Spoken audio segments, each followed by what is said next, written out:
Assalamualaikum warahmatullahi wabarakatuh. Selamat pagi anak-anak kelas 12 kimia.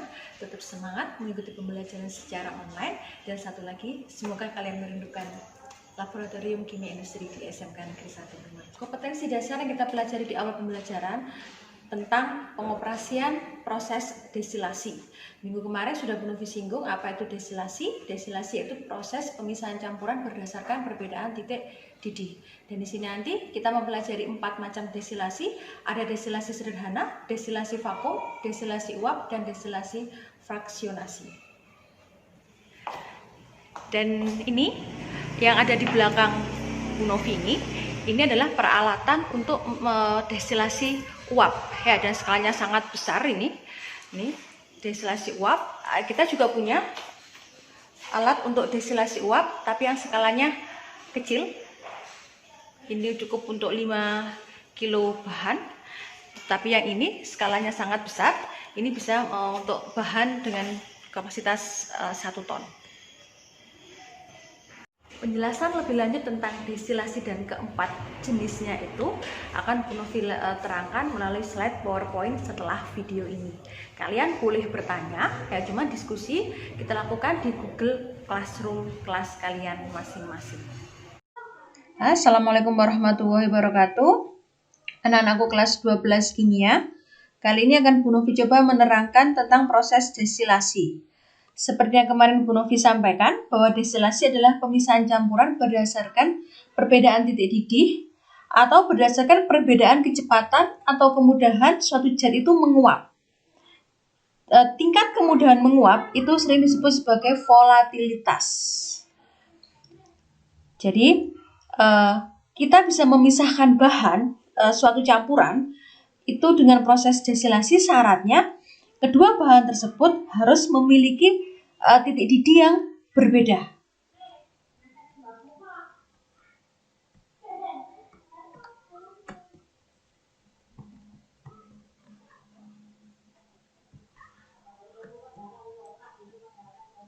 Kemudian jenis-jenis destilasi ini ada 4, nanti yang kita bahas di sini.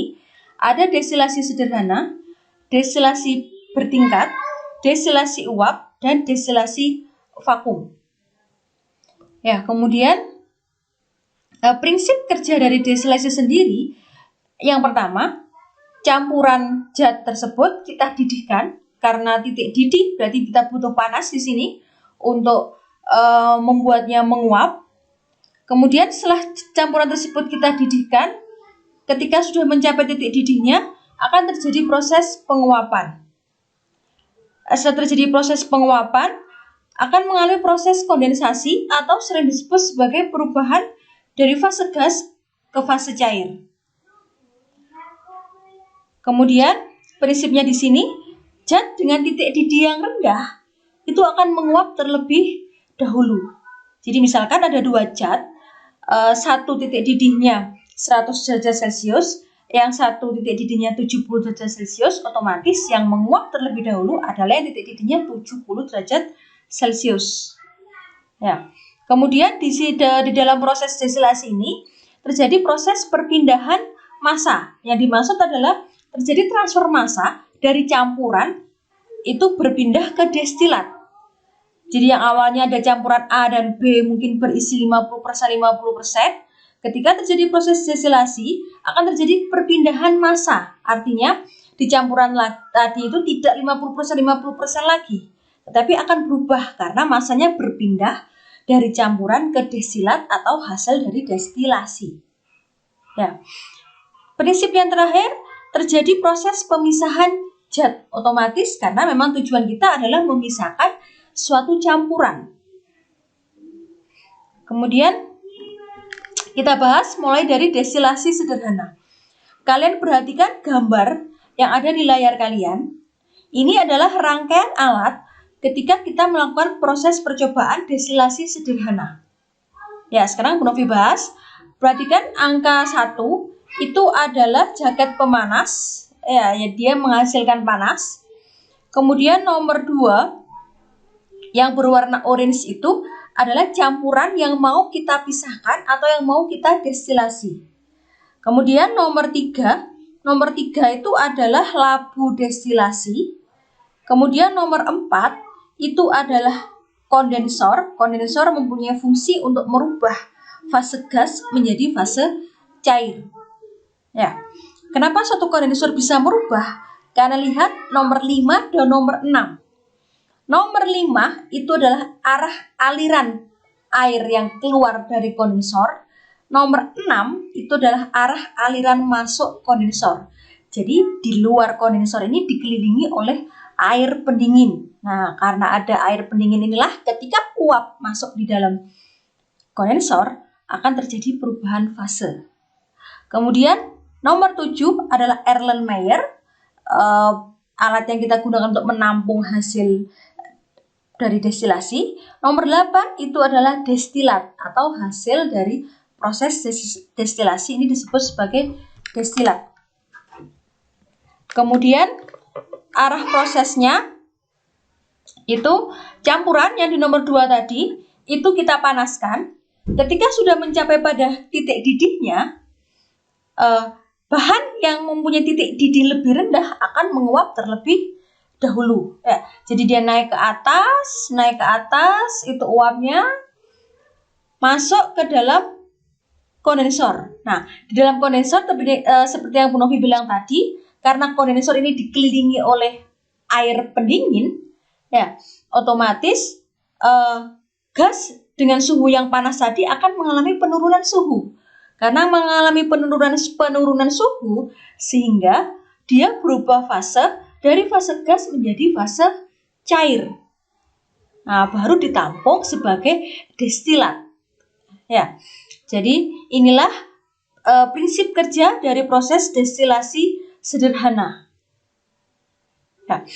Untuk arah aliran pendingin di nomor 5 dan nomor 6, otomatis nomor 6 itu masuk suhunya rendah, ya, dingin. Kemudian ketika dipakai untuk mentransfer panas, keluar dari nomor 5 itu suhunya akan lebih tinggi daripada ketika dia masuk di nomor 6. Nah, inilah anak-anak prinsip dari destilasi sederhana. Jika kalian ada pertanyaan, boleh tulis komen di bawah video yang akan Bu Novi upload di YouTube ini, atau nanti kita bisa kalian diskusikan di forum ketika masuk ke Google Classroom lagi. Ya. Tuh, kemudian saya lanjutkan ke destilasi uap. Di destilasi uap, kalian perhatikan sebelumnya kalian sudah melihat alatnya ya, yang Bu Novi sampaikan di video sebelumnya. Jadi ini adalah sketsanya. Tangki proses destilasi uap ini terdiri dari tangki di dalamnya nomor 1 itu adalah water is heat creating steam atau pemanas yang dipakai untuk memanaskan air yang berwarna biru itu, sehingga air ketika dipanaskan dia akan menghasilkan uap air. Ya. Kemudian jadi tangki destilasi uap ini seperti kalau kalian mungkin di rumah kalian seperti dandang ya buat memasak itu. Jadi ada saringan yang berlubang-lubang, itu adalah saringannya, tempat jalannya uap. Nah, di atas saringan itu sudah terdapat bahan yang mau kita destilasi. Ya. Jadi ketika air kita panaskan menghasilkan uap air panas, kemudian melalui celah-celah lubang saringannya itu dia akan berkontak dengan bahan yang ada di nomor 2 yang berwarna hijau itu. Nah, karena terjadi kontak, otomatis uap tadi dengan suhu yang tinggi itu akan membawa minyak atau atsiri yang mau kita ambil. Nah, uapnya menuju ke atas, mengalir. Di nomor 4 itu juga kondensor. Ya, yang ada seperti koil-koil melingkar itu adalah jalannya uap, tempat uap untuk berjalan. Nah, yang berwarna biru di nomor 4 itu adalah air. Air yang berfungsi untuk mendinginkan uap tadi supaya dia berubah dari gas menjadi zat cair. Ya, kemudian ditampung di separator atau pemisah. Nah, karena minyak posisinya lebih dia massa jenisnya lebih ringan, minyak atsiri dibandingkan dengan air, maka minyak atsiri terletak di posisi atas yang berwarna hijau. Nah, nomor 6 itu adalah air pembawa tadi. Nah, baru di sini kita pisahkan. Ini prinsip dari proses destilasi uap. Ya, jadi Bu Novi ulang lagi. Jadi destilasi uap ini terdiri dari satu tangki dengan di dalamnya berisi ada saringan yang berlubang. Ya, jadi di dalam tangki ini posisi paling bawah ada air yang dipanaskan dengan api ya, karena ini tangki berubah besar, jadi tidak bisa pakai pakai pemanas head mantle seperti destilasi sederhana tadi.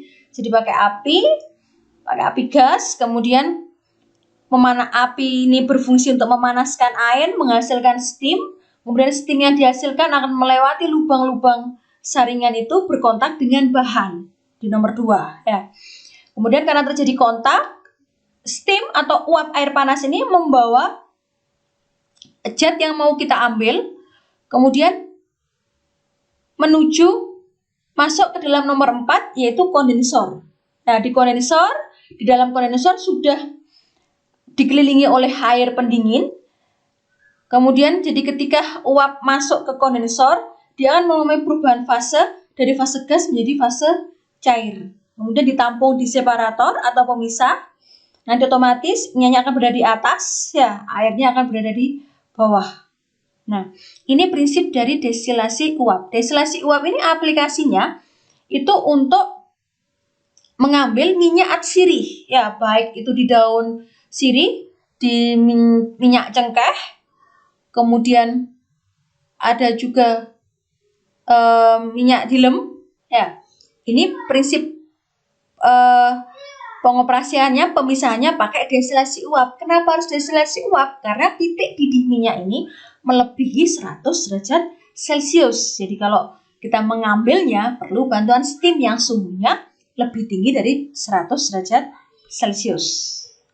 Sama anak-anak, jika ada pertanyaan silakan kalian tulis di kolom komentar atau di forum Google Classroom kalian masing-masing. Ya. Terus Bu Novi lanjutkan. Untuk destilasi bertingkat. Destilasi bertingkat ini adalah proses pemisahan 2 atau lebih komponen cairan berdasarkan perbedaan titik didih yang jauh berbeda secara berulang. Jadi kalau destilasi bertingkat atau destilasi fraksionasi yang dipisahkan tidak hanya 2 campuran saja, ada lebih. Contoh aplikasi yang paling mudah adalah proses pengolahan minyak bumi menjadi bahan bakar. Jadi minyak bumi itu kalau kita olah bisa menjadi beberapa macam bahan bakar. Seperti gambar yang Bu Novi tampilkan, ini adalah salah satu proses destilasi atau penyulingan minyak bumi. Ya, jadi di lingkaran merah ini adalah masuknya minyak mentah yang mengalami proses pemanasan. Ya, kemudian masuk di destilasi kolom. Nah, di dalam destilasi kolom ini sudah ada tray-traynya, di mana tray ini nanti sebagai tempat kontak antara uap yang dari minyak mentah tadi masuk ke kolom destilasi. Nah, di sini uap yang tidak yang memiliki titik didih paling rendah, dia akan terus melaju menuju ke posisi paling atas, seperti yang mungkin ini digambarkan dengan aliran biru yang menuju ke atas. Nah, itu jadi untuk zat yang mempunyai titik didih yang paling rendah, dia akan lolos begitu saja. Tetapi untuk yang uap yang memiliki suhu tertentu, nah begitu dia berkontak dengan tray, dia akan keluar sebagai macam-macam, terkomposisi menjadi macam-macam bahan. Ya, ini kalau residu itu di suhu 350 derajat Celcius, ya residunya ini adalah aspal itu. Kemudian naik sedikit, titik didihnya yang lebih ke atas sedikit ada golongannya minyak. Ya, kemudian naik sedikit itu ada golongannya kerosin yang suhunya adalah 180 derajat Celcius. Ya, kemudian naik lagi menjadi bagian yang titik didihnya lebih rendah lagi, dan yang paling atas itu gas, atau yang mungkin di rumah kalian ini adalah LPG itu ya. Ini adalah proses rangkaian penyulingan destilasi dengan prinsip destilasi bertingkat. Jadi dari satu campuran itu terdiri dari berbagai macam bahan. Ya, kemudian kita pisahkan berdasarkan titik didih masing-masing. Ya. Aplikasi dari destilasi fraksionasi adalah dari penyulingan minyak bumi. Nih. Jika ada pertanyaan, boleh kalian tulis di kolom komentar link YouTube ini atau ke forum di Google Classroom. Ya. Bu Novi lanjutkan. Terakhir ada destilasi vakum. Destilasi vakum ini adalah destilasi dengan tekanan operasinya di bawah 1 atmosfer. Ya, jadi ini untuk memisahkan fraksi-fraksi yang tidak dapat dipisahkan dengan destilasi atmosferik. Jadi pada tekanan biasa begini, mereka susah untuk dipisahkan. Makanya kita buat vakum. Kita buat vakum, tekanannya kita buat di bawah 1 atmosfer. Jadi kita tekan supaya tekanannya kita buat vakum supaya tekanannya itu di bawah 1 atmosfer. Kenapa harus dibuat kondisi vakum? Ketika kondisi vakum, titik didih zat tersebut akan menjadi turun. Jadi misalkan saya Bu Novi contohkan, titik didih air ketika di tekanan biasa begini adalah 100 derajat Celcius. Tapi ketika kondisinya kita buat vakum, tekanannya kita buat di bawah 1 atmosfer, maka titik didih air tidak 100 derajat Celcius lagi, tapi lebih rendah dari 100 derajat Celcius. Itu. Jadi sebelum 100, air ini sudah mendidih ketika kita buat kondisinya vakum. Ya. Dan destilasi ini cocok untuk bahan yang tidak tahan terhadap panas. Jadi misalkan, kita mau ngambil ini minyak, tapi titik didihnya minyak ini 200 lebih. Sedangkan minyak organik, ketika suhu di atas 80 derajat Celcius saja komponen organiknya bisa rusak. Nah, supaya kita bisa mengambil minyak tanpa merusak komponen di dalamnya, maka tekanannya kita buat vakum. Ya, jadi ini perbedaannya, mana yang destilasi sederhana, destilasi uap, destilasi bertingkat, dan destilasi vakum. Masing-masing punya spesifikasi masing-masing. Saat kapan kalian memakai destilasi sederhana, destilasi uap, destilasi vakum, dan destilasi fraksionasi. Ya. Anak-anak, jika ada pertanyaan, kalian sampaikan di kolom komentar. Ya. Untuk sementara, Bu Novi akhiri penjelasan Bu Novi tentang 4 jenis destilasi. Dan Bu Novi akhiri, wassalamualaikum warahmatullahi wabarakatuh.